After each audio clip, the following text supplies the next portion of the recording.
Hello दोस्तों, अभ्यासक defence में आप सभी का स्वागत है। जय हिंद।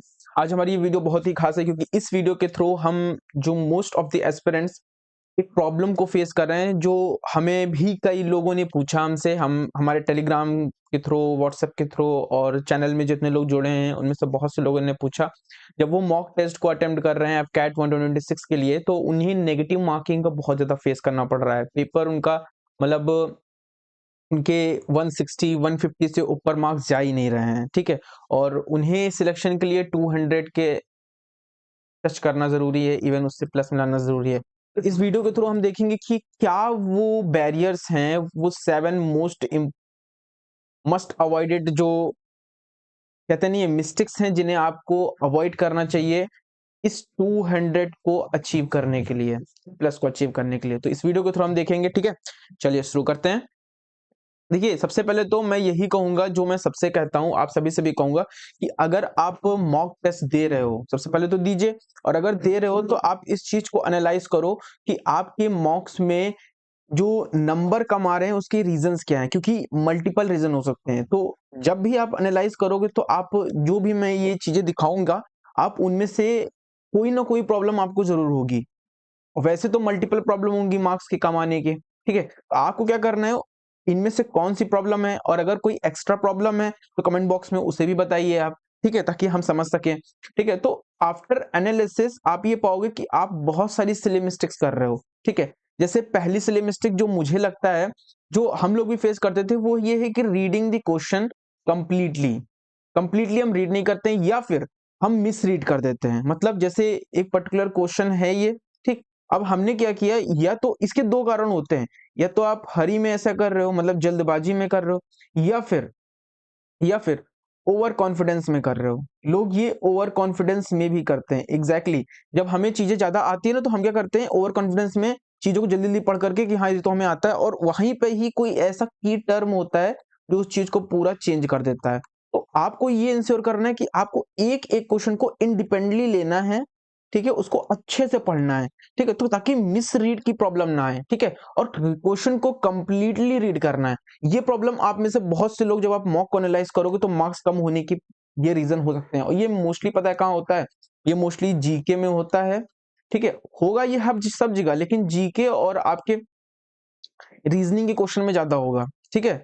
और कैलकुलेशन वाले एरर्स, कैलकुलेशन के एरर, इवन इजी क्वेश्चंस में जब आप रीजनिंग और मैथ जाके देखोगे, तो वहां पे कैलकुलेशन एरर्स जो होती हैं वो आपकी सिली मिस्टेक सबसे ज्यादा मानी जाती हैं। मतलब आपको क्वेश्चन आता है, इजी क्वेश्चन है, आप जानते हो, यहाँ पे भी जल्दबाजी और कॉन्फिडेंस की वजह से, ठीक है, आप सिली मिस्टेक करते हो, कैलकुलेशन में एरर कर देते हो जल्दबाजी के चक्कर में, ठीक है। एक कारण और है जो लोगों की, जिसके कारण मैथ में नंबर कम आते हैं, और दैट इज द कॉन्सेप्ट, चीजों के क्लियर ना होना, ठीक है, कॉन्सेप्ट्स क्लियर ना होना।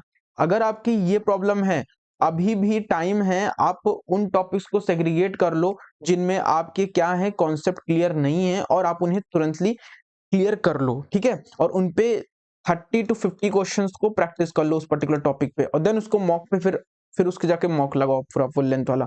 तब आपको कुछ कहते नहीं है कि डिफरेंस दिखेगा, ठीक है। अब जीके में मेनली लोग क्या करते हैं, ब्लाइंडली गेसिंग करते हैं। ब्लाइंडली कैसे कहते हैं, कैसे उन्हें प्रेशर में वो लोग क्या करते हैं, ज्यादा अटेम्प्ट करने के लिए वो ब्लाइंडली मार्क करना शुरू कर देते हैं। तो आपको ये नहीं करना है, और ये बहुत लोग करते हैं। देखिए, ये दो कारणों से भी होता है। एक होता है ईगो, हम कई बार क्वेश्चंस को अपने ईगो में ले लेते हैं, मतलब हमें ये क्वेश्चन क्यों नहीं आ रहा है, हमने इस टॉपिक को पढ़ा ही है एग्जाम के लिए। मतलब जैसे मान लीजिए आईवीसी हम पढ़ के आए और आईवीसी पे कुछ घुमा करके क्वेश्चन पूछ लिया है, और आपको समझ में ही नहीं आ रहा, लेकिन आप इतना ईगो में ले गए हैं कि मैंने आईवीसी पढ़ा था, मैंने इतना टाइम दिया है, इस क्वेश्चन को मैं क्यों ना करूं, और आप उसको अटेम्प्ट कर लेते हो। देखिए, ये गलतियां नहीं करनी है। हो सकता है, देखिए एग्जाम में होता ही यही है, आप जो पढ़ के जाते हो कभी कभी वो नहीं आता है, आप जो पढ़ के नहीं जाते हो वो आ जाता है। लेकिन अगर आप कामली बैठे हो ना, काम के साथ बैठे हो, तो आप जो पढ़ के नहीं भी गए हो ना, अगर उसको कामनेस के साथ अगर अटेम्प्ट करने की कोशिश करोगे, तो आपकी जो रैशनल माइंडसेट होगा ना, वो आपको एक डायरेक्शन दिखाएगा कि आप इस तरीके से काम करो, और जब आप काम करोगे तो आप आंसर निकाल लोगे। लेकिन आपको शांत दिमाग से बैठना है, ठीक है ना, तो शांत दिमाग सबसे ज्यादा जरूरी है। और रीजंस क्या है, तो भाई के अलावा जो रीजंस हैं वो ये हैं कि हम लोग क्या करते हैं, हम लोग मिसमैनेजमेंट करते हैं। मतलब टाइम का मिसमैनेजमेंट बहुत होता है बिटवीन द सेक्शंस।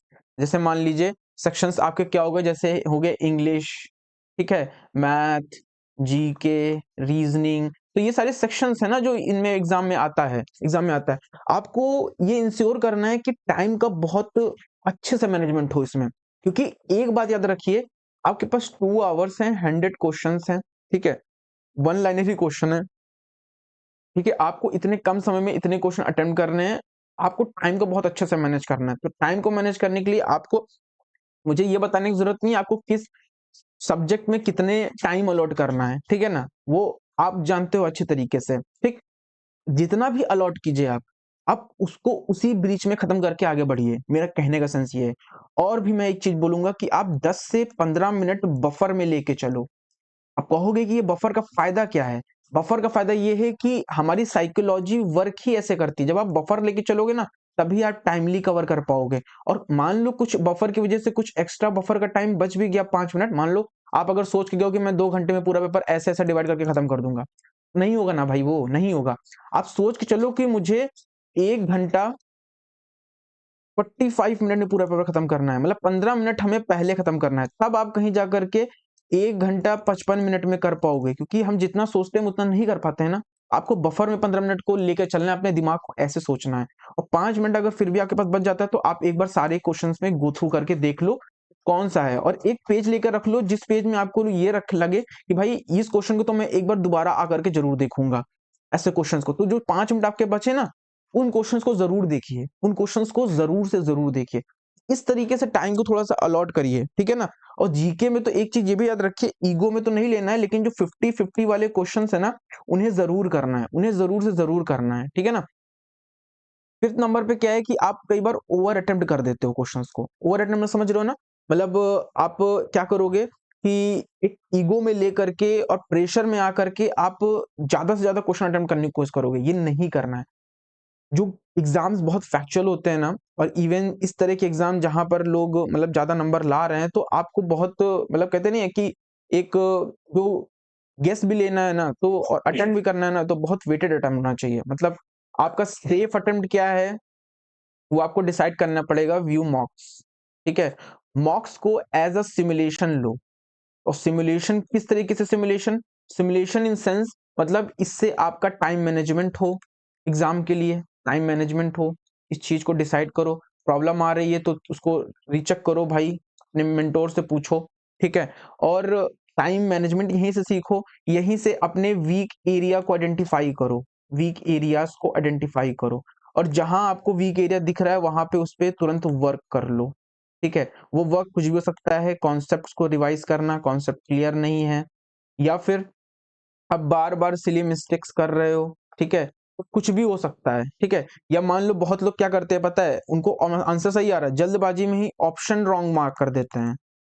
ये बहुत छोटी छोटी गलतियां हैं जो आपके बहुत मतलब आपको बहुत रिस्क में डाल सकती हैं, ठीक है, आपके सपने को, आपको सपने आपके दूर कर सकती हैं। Go through the all questions. कई बार होता है कि टाइम का सही से मैनेजमेंट ना करने की वजह से हम मैथ और रीजनिंग और इंग्लिश में ही देते चले जाते हैं, और यहीं जीके के कुछ पार्ट में, या फिर जीके और मैथ को देते चले जाते हैं, तो इंग्लिश के कुछ पार्ट में क्वेश्चन इतने इतने इजी आते हैं कि जिन्हें अगर हम देख लेते तो शायद हम उन्हें कर लेते। तो ट्राई कीजिए कि टाइम का सही से मैनेजमेंट कीजिए, ताकि क्वेश्चन सभी क्वेश्चन से गो थ्रू हो सको आप, ठीक है। तो टाइम लिमिट में सारी चीजें कीजिए। 7 नंबर पे क्या है कि जो ये बहुत इंपॉर्टेंट है, जिससे मैं भी मानता हूं कि क्या है कि आपको रिवाइज करना है क्वेश्चंस को, जो क्वेश्चन रॉन्ग हुए। जैसे मान लीजिए आपने, आपके जीके में मान लीजिए आपने 20-25 में से 20 क्वेश्चन सही किए, ठीक, 5 क्वेश्चन आपके रॉन्ग थे, ठीक।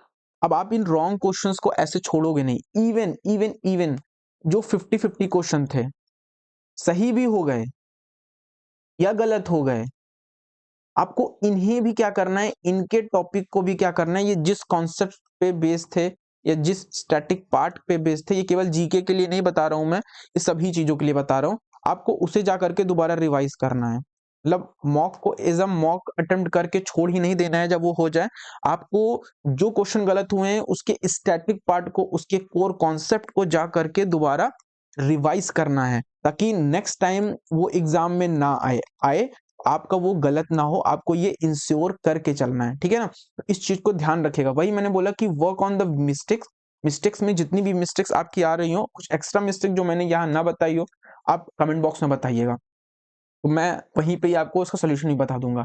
Are you revising the wrong question? ठीक है, जो रॉन्ग क्वेश्चन आ रहे हैं उनको रिव्यू करो, ठीक है, उनको रिव्यू करो। ये रिव्यू वाला काम जरूर करिएगा, उस पर थोड़ा सा वर्क जरूर करिए। ओवरऑल यही कहने का सेंस है कि आप वर्क कीजिए अपनी गलतियों पे, ठीक है। मॉक्स के थ्रू आपको पता चलेगा कि आप कहाँ पे लैग कर रहे हो। क्या ये कॉन्सेप्ट की कमी की वजह से है, स्टैटिक पार्ट रिवीजन की वजह से नहीं, की वजह से है, सिले मिस्टेक की वजह से है, किस वजह से नंबर कम आ रहे हैं, ये आपको सोचना पड़ेगा, ठीक है।